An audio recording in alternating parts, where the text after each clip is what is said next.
Yves-Marie Bercé, bonjour. Bonjour. Vous avez publié aux éditions SPM César de Barberast, vraie chronique romaine. Alors d'où vient ce livre? Alors les mémoires d'un personnage des années 1650 qui est aventuré à Rome où il a une mission d'espionnage. Il en laisse le récit et j'ai peut-être trouvé ce récit un jour dans des vieux papiers et j'ai eu l'idée, quand j'étais jeune, il y a très longtemps, quand j'étais même militaire à l'époque, de transcrire ce manuscrit et donc de livrer au public les aventures romanesques, les mémoires véritables du marquis César de Barberast, aventuré à Rome dans l'année très précisément 1656. Alors est-ce que ces aventures, toutes romanesques qu'elles soient, est-ce qu'elles sont pour autant historiquement exactes? Eh bien, je pense que, à part le personnage, beaucoup de choses sont vraisemblables.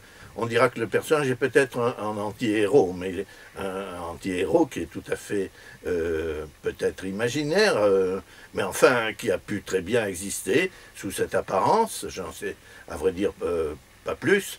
Et ces aventures, en tout cas, elles, sont marquées au coin de la recherche la plus précise. Enfin, il se trouve que je suis spécialiste de l'Italie de cette période, du XVIIe siècle, et que j'ai constaté que vraiment tous les détails avaient l'air authentiques. C'est presque des chroniques de cap et d'épée finalement. Alors, ce sont des aventures de cap et d'épée, puisqu'effectivement, les Trois Mousquetaires sont exactement les contemporains du marquis de Barberast. D'Artagnan est mort à Maastricht, au siège de Maastricht en 1672, donc vraisemblablement il a rencontré le marquis de Barberast à un moment ou à un autre. Mais je dirais que le marquis de Barberast n'est pas toujours à la hauteur, mettons, des exploits d'escrime ou de ruse ou d'intelligence machiavélique qu'on pourrait prêter à, si vous voulez, à un intrigant politique. Il a beaucoup d'amour, heureuse ou malheureuse, dans la Rome de la contre-réforme.